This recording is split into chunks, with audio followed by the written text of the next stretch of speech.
Question number 6। 5 5 हो गया, 5 हो गया, 6 करना, देख लो।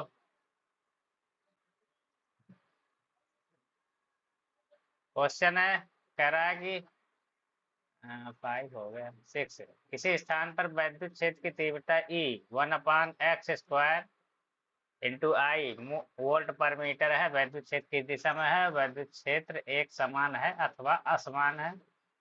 ये दूसरा पार्ट है। तीसरे पार्ट में कह रहा है कि अनंत पर वैद्युत विभव शून्य मानकर बिंदु x=2 पर वैद्युत विभव ज्ञात कीजिए। ये कहानी है इसकी। क्वेश्चन है हमारा ये। क्वेश्चन में कह रहा है वैद्युत क्षेत्र E = 1/x² इंटू आई है। आई जो है वैद्युत क्षेत्र की दिशा को रिप्रेजेंट करता है। आई हमारा प्लस एक्सिस की दिशा को रिप्रेजेंट करता है, इसलिए वैद्युत क्षेत्र की दिशा प्लस एक्स एक्सिस के अनुदिश होगी। ये आंसर हमने लिख दिया। ठीक है, इसके बाद क्या है, सेकेंड पार्ट में पूछा है वैद्युत क्षेत्र समान होगा कि असमान होगा।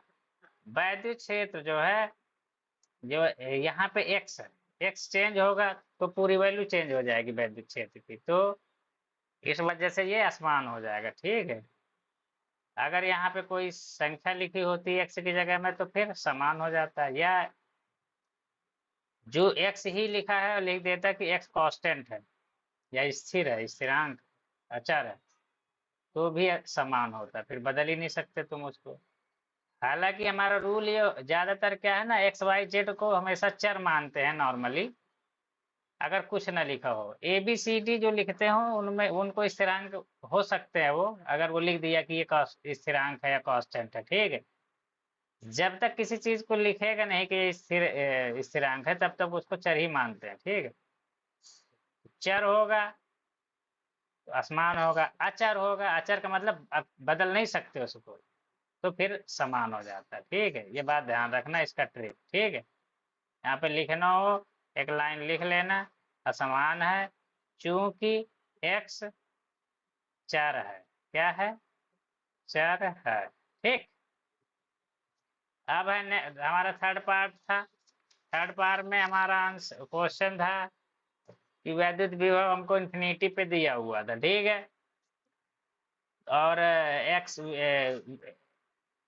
और x=2 पर पूछ रखा, तो हमको ये फार्मूला हमेशा याद रखना पड़ेगा, v2 - v1 = integration of r2 to r1 E.dr। ठीक है, इसको याद रखना। E जहाँ पे वैद्युत क्षेत्र है, तो वहां पे क्या करेंगे, अगर v, अब हमको क्या है, कभी कभी क्या है, ये तो वेक्टर जो होंगे इसमें एक्स वाई जेड तीनों इन्वॉल्व होते हैं, तीनों इसके अंदर इनबिल्ट होता है, तो कभी कभी सिर्फ सिंगल डायरेक्शन के लिए कैलकुलेट करना होगा, तो यहाँ पे क्या करेंगे, vx2 - vx1 = x2 - x1। जहां जहां 2 है वहां पर 2 डाल दो, यहाँ पे नीचे 2 है, ऊपर 1 है, बस r की जगह x हमने एंट्री कर दी, x की E.dx। क्योंकि dx कोई वेक्टर नहीं है, जिसको वेक्टर बनाने के लिए i का गुणा करना पड़ा है, यहाँ पे ऑलरेडी है dr वेक्टर है, इसके ऊपर कैप लगा हुआ, समझ गए। अब क्या हुआ है, अब पूछ रहा है x=2, x2 = 2x और x1 = समझ गए। जहां से हमने स्टार्ट किया उसको इन्फिनिटी मान रहे हैं, जहां पे आके रुके वो हमारा 2 है, उसकी वैल्यू x की, उसके लिए हमको कैलकुलेट करना है, तो v x=2 डाल देंगे। यहाँ यहाँ पे इन्फिनिटी लिखते हैं कुछ लोग, x=∞ भी लिख देंगे तो कोई दिक्कत नहीं है। ठीक है, x=2 से x=∞, और केवल 2 to ∞ भी कई जगह लिखेगा, वो भी सही होता है, गलत नहीं होता। तो यहाँ पे वैद्युत क्षेत्र की तीव्रता डाल देंगे, ये वाली जो क्वेश्चन में दी रखी है, तो क्वेश्चन में दे रखी है dxi, तो ये तो हम अपने तरफ से लगाते हैं, ये कभी क्वेश्चन में नहीं दिया रहेगा, समझ गए। तो आप इसको सॉल्व करोगे तो i.i 1 हो जाएगा, तो dx/x² बचेगा, d0 to ∞।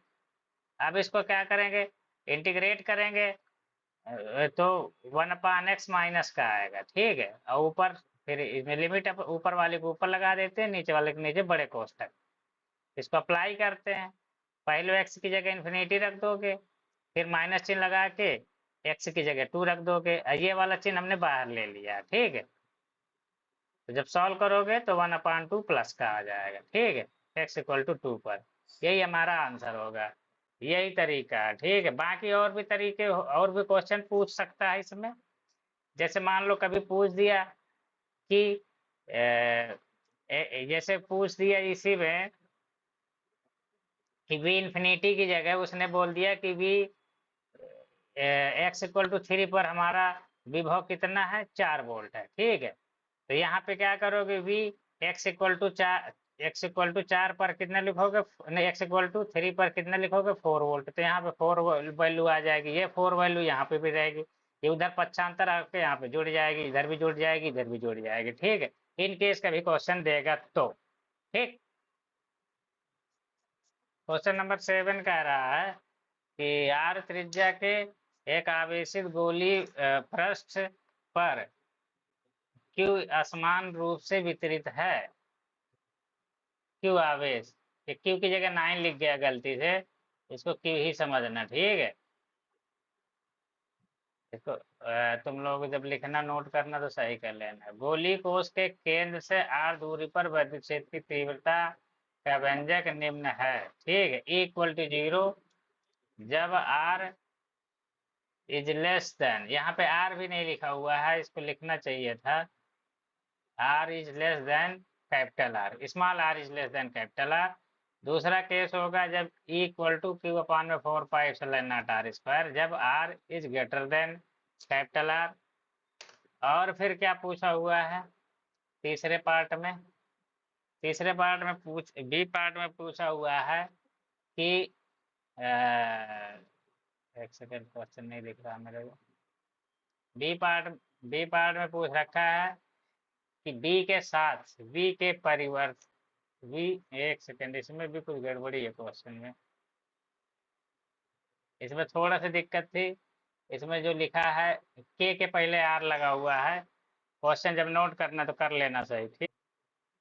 चलो, हमारा क्वेश्चन, हमें इसके लिए, इस क्वेश्चन के लिए ये चीज हमको पता होनी चाहिए कि v2 - v1 equal to x2 - x1 e dot D X into I, ये होता है, ठीक है। हमको दे रखा है वैद्युत क्षेत्र का मान 0 कब, जब x is less than r है, और वैद्युत क्षेत्र का मान 1/4πε0 जब x की वैल्यू r से ज्यादा है।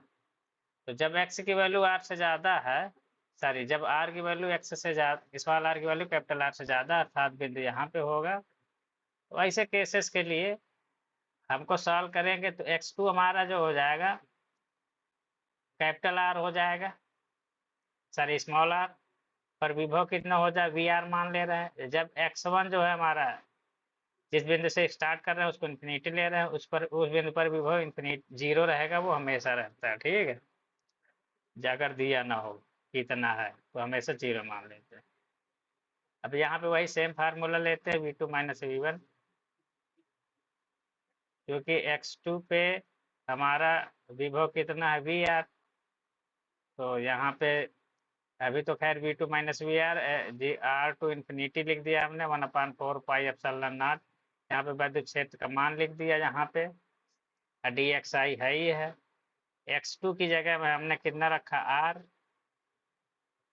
और x1 की जगह में इन्फिनिटी रख दिया।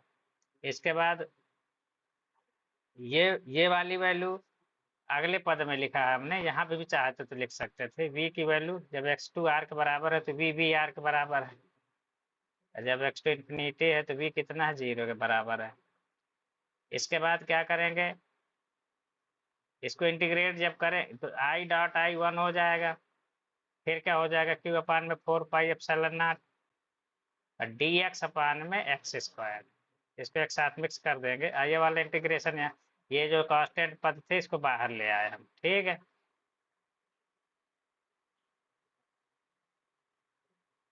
तो ये, एक सेकंड, तो कांस्टेंट पद को हम, ये वाले पद को बाहर ले आए, r टू इन्फिनिटी dx/x² हो गया।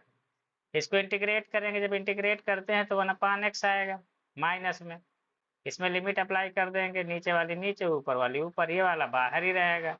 यहाँ पे देखो वी आर माइनस इन्फिनिटी हो, v2 की जगह में यहाँ पे जब इसको x इक्वल टू 2 है तो v equal to V R हो जाएगा, और जब X one equal to infinity है तो v इक्वल टू 0 है, तो यहाँ पे अप्लाई कर देंगे। ठीक है, वी आर माइनस 0, तो वी आर बचेगा राइट हैंड साइड में। इसमें जब इन्फिनिटी इन्फिनिटी एक्स की जगह में रखेंगे, अगली बार माइनस चिन्ह लगा के एक्स की जगह में आर लिख देंगे, कैलकुलेट कर लेंगे तो वी आर इक्वल, ये माइनस माइनस ये तो 0 हो जाएगा पूरा, माइनस माइनस से प्लस हो जाएगा, क्यू अपान में 4πε0 क्यू 1/r, ये आंसर आ गया। ठीक है, इसके बाद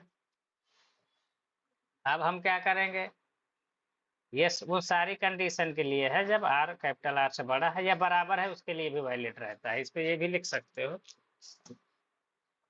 यहाँ पे, बराबर के लिए भी। ठीक है, दोनों सबके लिए वैलिड रहेगा। इसके बाद जब R equal to capital R के बराबर हो जाएगा तो कुछ नहीं करना, आर की जगह पे कैपिटल आर लिख देना है, क्यू अपान 4πε0, इधर आर स्मॉल आर की जगह कैपिटल आर रख देना। इस जब स्मॉल आर जो है बिंदु बिंदु जो बिंदु है उसकी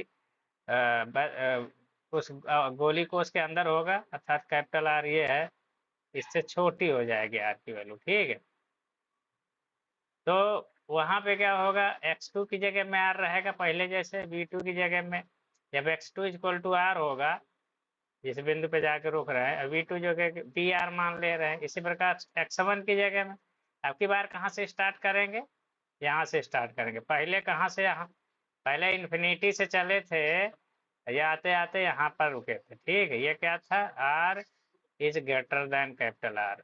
अगली बार करेंगे यहाँ से स्टार्ट करेंगे, यहाँ पर हमको विभव पता होता है। ठीक है, इस बिंदु का सरफेस पर, और उसका मान होता है x इक्वल टू x1 जब r होगा, x1 r होगा तो v1 हमारा जो होगा, ये इस पृष्ठ का विभव होगा, वो ये होगा। ठीक है, क्यू अपान में 4πε0 1/r। ठीक, यहाँ से वही चीज करेंगे, v2 minus v1 x2 minus x1 E dot D R X आई।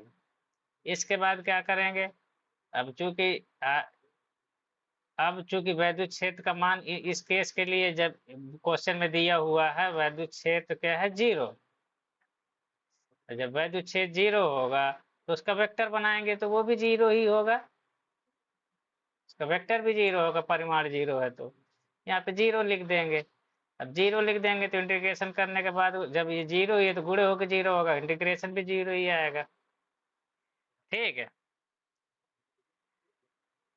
तो बचा क्या इधर, इधर में हमारा बचेगा जब x equal to x2 equal to R है तो v2 वी आर है, ये लिख दिया।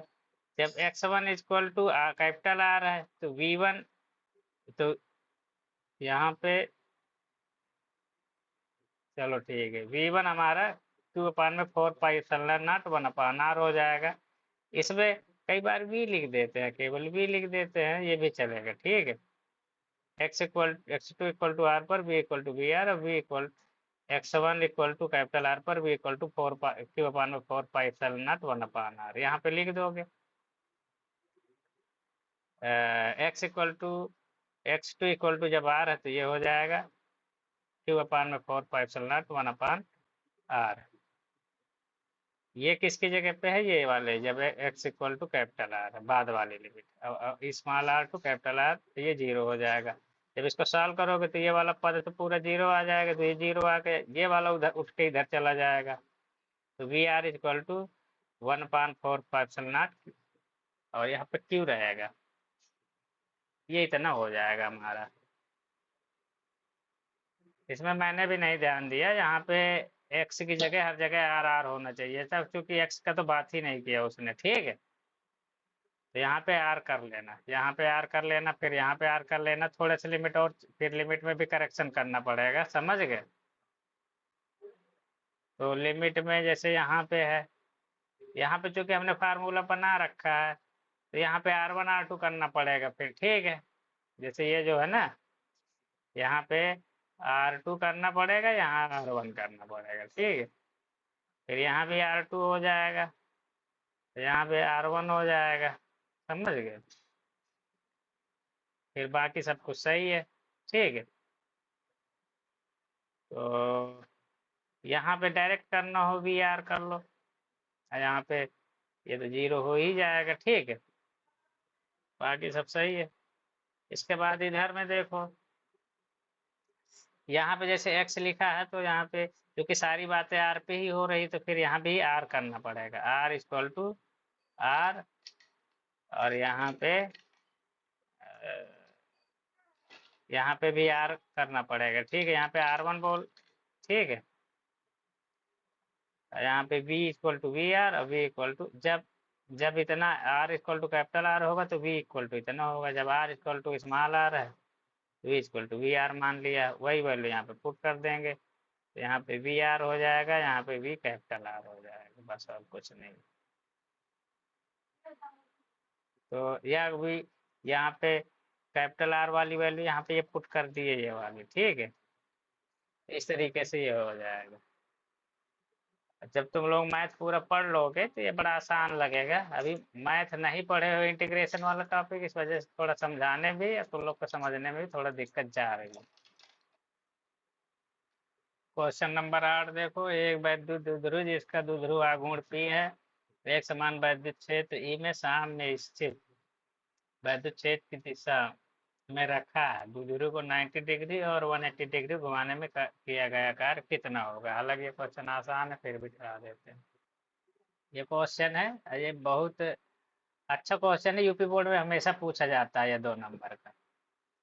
तो उसमें कह रहा है कि कोई वैद्युत द्विध्रुव है, साम्य स्थिति में है, और द्विध्रुव की दिशा यानी द्विध्रुव आघूर्ण की दिशा जो है वैद्युत क्षेत्र के समांतर है, तो द्विध्रुव आघूर्ण की दिशा हमेशा माइनस से प्लस की ओर होती है, तो उसकी दिशा ये हो जाएगी माइनस से प्लस की ओर। अब वैद्युत क्षेत्र भी इसी दिशा में है, तो दोनों की भी सेम दिशा में हो गए, तो ये वाली स्थिति होगी।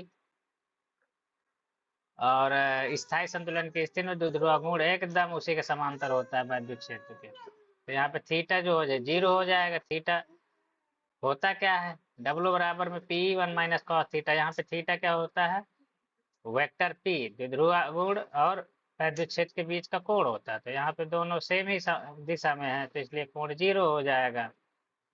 डब्ल्यू बराबर P1 माइनस कॉस 0 करोगे, कॉस 0 की वैल्यू 1 होती है, तो 1 माइनस 1 सॉल्व करोगे 0 आ जाएगा। इसके बाद जब इसको 180 डिग्री, अभी तो ऐसे था, इसको 180 डिग्री में ऐसे घुमा देंगे तो द्विध्रुव आघूर्ण अब की बार इस दिशा में हो गया, क्षेत्र जो है हमारा इस दिशा में है, द्विध्रुव आघूर्ण इस दिशा में, दोनों के बीच 180 डिग्री का एंगल है, ये वाली स्थिति आ गई। द्विध्रुव आघूर्ण इस दिशा में है, वैद्युत क्षेत्र इस दिशा में है, तो थीटा 180 डिग्री हो जाएगा। सेम फार्मूला, डब्ल्यू बराबर P1 minus cos theta, theta की जगह पर 180 डिग्री डाल देंगे, 180 cos 180 की वैल्यू होती है -1 और इसको सॉल्व करोगे तो प्लस का 2 आ जाएगा, 2 PE डब्ल्यू, डब्ल्यू और PE 2 PE, तो यही हमारा आंसर हो जाएगा। बहुत बार क्वेश्चन पूछा जा चुका है यूपी बोर्ड में। 9 क्वेश्चन में कह रहा है कि क्वेश्चन नंबर 8 में जो दिए है कंडीशन, यदि उपरोक्त उदाहरण में यदि द्विध्रुव आरंभ में क्षेत्र की दिशा के लंबवत रखा हो तो द्विध्रुव को इस स्थिति में स्थिति से 90 डिग्री 180 डिग्री घुमाने में कितना कार्य करना होगा। ये भी बहुत अच्छा क्वेश्चन। इसमें कह रहा है कि अगर इसको हम स्टार्ट करें 9वें क्वेश्चन में, 8वें क्वेश्चन की सारी कंडीशन है, बस उसमें यह है कि प्रारंभिक वो कह रहा है कि जब वैद्युत क्षेत्र की दिशा से हमारा द्विध्रुव आघूर्ण 90 डिग्री का कोण बना रहा है, तो मान लो ऐसे बना रहा है, ठीक है, ये हमारे θ1 कंडीशन हो जाएगी, तो क्षेत्र की दिशा से हम ये वाली हमारी क्षेत्र की दिशा हो गई ये वाली, तो इसके बीच का कोण जो होगा 90 डिग्री होगा, तो θ1 हमारा 90 डिग्री आ जाएगा। θ2 क्या है, बोल रहा है कि 90 डिग्री और घुमा दिया, आगे घुमा दिया, आगे की ओर ऐसे घुमा दिया, क्योंकि कोण इधर से ही बढ़ता जाएगा, जिधर बढ़ रहा है कोण उसी दिशा में घुमाएंगे, अब इधर 90 प्लस 90 हो जाएगा, तो थीटा हमारा 180 डिग्री हो जाएगा। पहले ऐसे था, घुमाते घुमाते ऐसे ले आए, क्षेत्र की दिशा तो हमारी ऑलरेडी इस दिशा में है, ये हो जाएगा θ2। बस यही है, इतना निकालना था, θ1 θ2 हमारा फार्मूला ही होता है, डब्ल्यू बराबर PE cos θ1 minus cos θ2, cos theta 1 क्या होता है? प्रारंभिक कोण। और थीटा 2 अंतिम कोण। प्रारंभिक कोण ये, अंतिम कोण ये। इस स्थिति से इस स्थिति तक जाने में जो कार्य करना होगा उसका फार्मूला ये होता है, तो याद कर लो, बहुत इंपॉर्टेंट है ये। अब ये है यहाँ पे सेम फार्मूला, डब्ल्यू बराबर में पी कॉस 90 माइनस कॉस 180 डाल देंगे। कॉस 90 की वैल्यू तो 0 होती है, 180 जो है -1 होता है।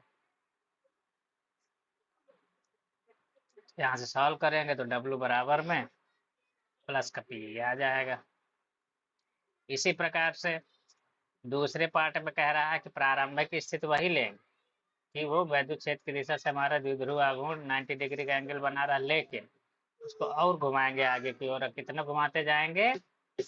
180 डिग्री घुमा देंगे। तो 180 डिग्री घुमा देंगे तो ऊपर पहले पॉजिटिव चार्ज, फिर बाद निगेटिव चार्ज, नीचे आ जाएगा निगेटिव पॉजिटिव चार्ज। तो ये प्रारंभिक में थीटा 190 डिग्री है, बाद में 90 प्लस 180 हो जाएगा, थीटा 2 270 हो जाएगा। फिर से फार्मूले में पुट कर देंगे, डब्ल्यू बराबर पी कॉस 90 माइनस में कॉस 270 डिग्री। तो इसको सॉल्व करेंगे तो इसकी वैल्यू 0 होती है, इसकी वैल्यू 0 होती है, तो फाइनल आंसर हमारा 0 आ जाएगा। इस तरीके से हमारा क्वेश्चन कंप्लीट हो गया।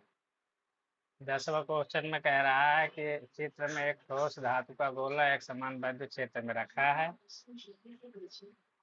ए बी सी डी में कौन सी वैद्युत बल रेखाएं सही हैं? ठीक है, तो ये क्वेश्चन,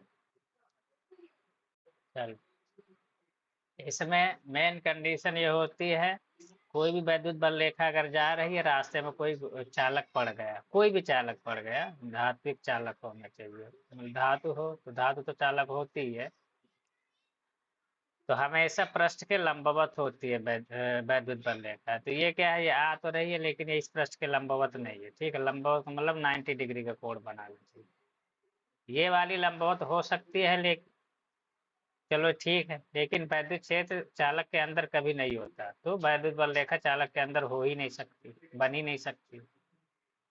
यहाँ पे देखो, ये भी लंबवत भी नहीं है, ऊपर से अंदर वैद्युत क्षेत्र भी दिखा रहा है, तो ये भी गलत है, वैद्युत बल रेखा अंदर होती नहीं। यहाँ पे ये क्या है, ये जाके इसके लंबवत इसको टच कर रहा है, और फिर निकल भी लंबवत रही है, और प्लस इसके अंदर है भी नहीं, तो ये सारी दोनों कंडीशन फुलफिल करता है, इसलिए आंसर डी होगा इसका, बाकी ए बी सी गलत होंगे। ये है मेन कहानी, इसको ध्यान रखना, कई बार कॉम्पिटिटिव एग्जाम में वैद्युत बल रेखा बनाने के लिए आ जाता है, यही कॉन्सेप्ट यूज होता है। इसमें कह रहा है कि पृथ्वी को 6400 किलोमीटर त्रिज्या का विलगित गोली चालक मानकर इसके वैद्युत धारिता की गणना करिए। एकदम आसान क्वेश्चन है, पूछ रहा है कि यदि पृथ्वी के चारों ओर जब जल चारों ओर जल के बराबर 81 हो तो धारिता कितनी होगी? ये क्वेश्चन है। यहाँ पे ये क्वेश्चन एकदम आसान क्वेश्चन है, दिया है पृथ्वी की त्रिज्या, पृथ्वी बनाना हो बना लो। ये कितनी है? R, R equal to 64 kilometre. अब इसकी धारिता पूछा है सी, तो सी बराबर में क्या होता है, 4 pi epsilon not into R. इसमें इसको नॉट हटाना हो हटा दो, इसको सी डैश कर लो, ठीक है, चलो ठीक है। तो सी इक्वल टू हो जाएगा 4 pi epsilon not, 4 pi epsilon not की वैल्यू इतनी हो जाएगी, 1 में 9 इंटू 10⁹ आर की वैल्यू 6400 गुणे 10⁻³ मीटर में हो जाएगी। कैलकुलेट कर लेंगे, इतना आंसर आ जाएगा। जब हम के परावैद्युतांक के माध्यम के लिए, के परावैद्युतांक के माध्यम के लिए हमने इधर लिख दिया, हालांकि इस पे स्टार्टिंग में लिखना चाहिए था, यहाँ पे अब इधर लिख दिया तो कोई बात नहीं। सी डैश जो आएगा हमारा 4 पाई एप्सिलॉन नॉट के आ जाए, एप्सिलॉन की जगह एप्सिलॉन नॉट के आ जाएगा, ये आ रहा है, तो हमारा के का सिंपली गुणा हो जाएगा, ठीक है, बाकी सब कुछ वही रहेगा, तो ये इतना आंसर आ जाएगा। तो ये सिंपली आसान क्वेश्चन है, लेकिन ये क्वेश्चन पूछेगा एक नंबर या 2 नंबर में। तो पृथ्वी की त्रिज्या हमेशा 6400 ही किलोमीटर देगा, तो इसको अगर तुम ध्यान रखना, पहले से याद रहेगा इसका कैलकुलेशन, तो डायरेक्ट आंसर लिख दोगे तुरंत में, भाग भाग पूरा उड़ा करना नहीं होगा। क्योंकि पृथ्वी की त्रिज्या कभी 6500 किलोमीटर या 6600 किलोमीटर नहीं देगा, हमेशा इतना ही देगा। ठीक है, तो इसकी वैल्यू ये वाली भी फिक्स वैल्यू होगी, ये वाली फिक्स वैल्यू होगी, तो इसको याद रखना तो ठीक है। और नहीं याद है तो केवल भिन्न के रूप में लिख के चले आओगे तब भी नंबर मिल जाएगा। ठीक है, जो कट रहा काट तो नहीं, भिन्न के रूप में लिख देना। वो भी जैसे कोई कोई स्टूडेंट है इसको ऐसे भी लिख सकता है, 10 की घात, यहाँ पे कितना है 5 है, यहाँ पे 3 2 5, 3 2 5 और 9 है तो 4 आ जाएगा माइनस का, और यहाँ से लिख देगा 64/9, ऐसे भी लिख दोगे इसका भी नंबर मिल जाएगा इसमें भी। ठीक है, और 9 से सिंपली भाग देना, भाग दे भी सकते हो, भाग देने वाली संख्या है। 9 7 63 बचा 1, 9 1 के 9, 9 1 के 9, आसान है भाग देना। ठीक है, क्वेश्चन नंबर 12 में कह रहा है जब एक चालक से दूसरे चालक पर 10 की घात 10 इलेक्ट्रॉन स्थानांतरित होते हैं तो उनके बीच 16 वोल्ट विभवांतर उत्पन्न होता है। चालकों के निकाय की धारिता ज्ञात कीजिए और इलेक्ट्रॉन का आवेश 1.6 इंटू 10⁻⁻19 कूलम बताया हुआ है।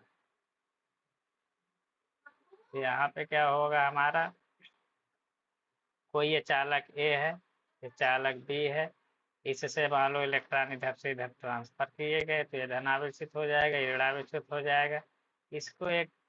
इसको हम थोड़ी देर के लिए इसको धनावेशित प्लेट मान लेते हैं, इसको ऋणावेशित प्लेट मान लेते हैं, तो उसका इस तरीके का संधारित्र बनेगा। उसकी धारिता का सूत्र होता है Q/V। Q हमारा आवेश जो होगा Ne, n का वैल्यू होगा 10 की घात 10, 1.6 इंटू 10⁻⁻19।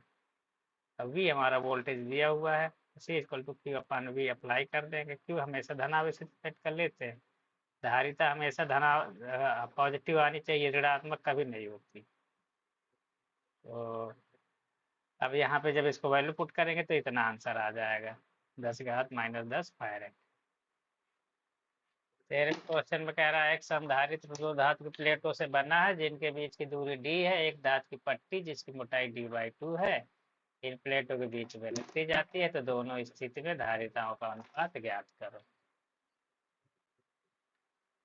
तो यहाँ पे ये क्वेश्चन हमारा प्रारंभ, ये कोई धातु संधारित्र है, संधारित्र में हमेशा दो प्लेट होती है, एक ऋणावेशित एक धनावेशित। तो उसकी धारिता जो होती है, हमको अब इससे तो कोई मतलब होता नहीं ना, तो विभव से A/0/d होती है, फार्मूला ही होता है हमको। ठीक है, ये दोनों प्लेटों का क्षेत्रफल है, दोनों प्लेटों का क्षेत्रफल हमेशा बराबर होता है। अभी इसकी दूरी d है, अभी इसके बीच में कोई परावर्तित पदार्थ t मोटाई का रख दिया, इसका परावर्तितांक क्या होता है k, फार्मूला होता है C2, C बराबर होता है ε0 बटे में d - t + t/। ठीक है, हमको ये निकालना है, तो पहले C2 निकाल लेते हैं, t की वैल्यू d/2 रख देते हैं। के इन्फिनिटी होगा धातु के लिए, धातु है ना ये वाला, तो धातु के लिए t की वैल्यू इन्फिनिटी होती है, याद रखना। धातु के लिए k इन्फिनिटी होता है हमेशा, तो C=A/0 भी, t की जगह में d/2 + d/2 बटे में इन्फिनिटी। इसको सॉल्व करेंगे तो इसकी वैल्यू 0 हो जाएगी, और नीचे d/2 आ जाएगा, ऊपर ε0 रहेगा ही रहेगा, तो C2=A/0 बटे d, ये 2 भी रहेगा।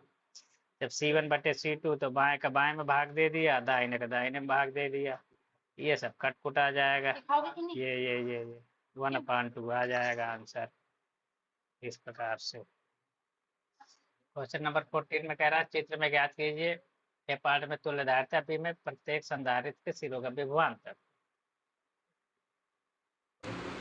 समांतर श्रेणी क्रम के लिए, श्रेणी क्रम संधारित्र के लिए, ठीक है, संधारित्र श्रेणी क्रम संधारित्र के लिए क्या हो जाएगा, सबसे पहले C इक्वलेंट निकालोगे, जो भी होंगे C इक्वलेंट मान लो ये एक धारिता है, फिर ये है, फिर ये है, फिर ये है। ठीक है, इसको मैं C1 बोल दूंगा, इसको C2 बोल दूंगा, इसको C3 बोल दूंगा। यहाँ का विभव मान लो V है। ठीक है, अब मुझे यहाँ पे विभव सब में अलग अलग मिलेगा, ठीक है। आवेश सब में सेम सेम मिलेगा, इसमें भी क्यू मिलेगा, Q1 इक्वल टू क्यू ही रहेगा, Q2 इक्वल टू भी क्यू रहेगा, और Q3 इक्वल टू भी क्यू रहेगा। बस हम कहानी सबसे पहले क्या है, हमको क्या पता रहेगा, विभव प्राप्त पता रहेगा और धारिता पता रहेगा। तो धारिता से सबसे पहले C1 C2 C3 से C इक्वलेंट निकाल लेंगे, ठीक है, फार्मूले से, ठीक है। C इक्वलेंट क्या हो जाएगा, 1 में C इक्वलेंट इक्वल टू 1 में C1 प्लस 1 में C2 और प्लस 1 में C3, जो भी होगा। 4 होंगे तो 4 कर लेंगे।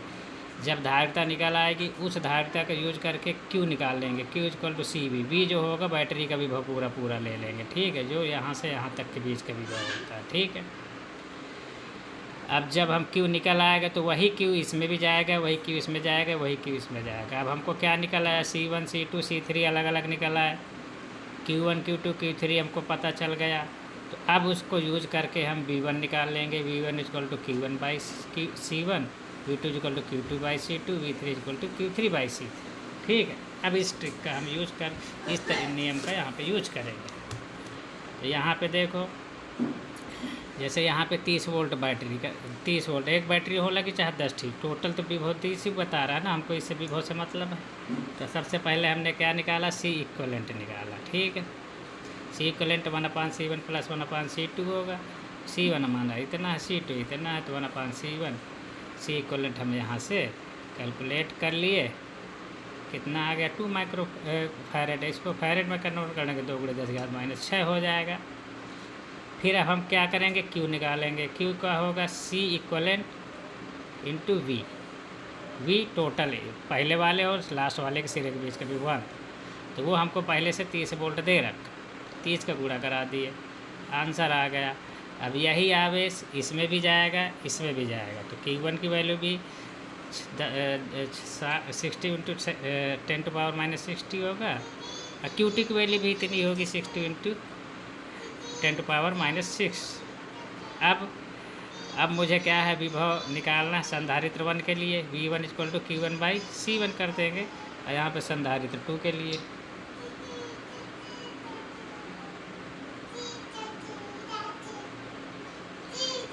यहाँ पे Q1 की वैल्यू रख दिया, C1 की वैल्यू रख दिया, आंसर आ गया। इसी प्रकार V2 की वैल्यू, Q2 की वैल्यू रख दिया, CT की वैल्यू रख दिया, आंसर वैल्यू रख देंगे। और C की वैल्यू यहाँ पे जो रखेंगे फैरेड में ही रखेंगे, ठीक है, क्योंकि कूलम को हम SI यूनिट में रख रहे हैं।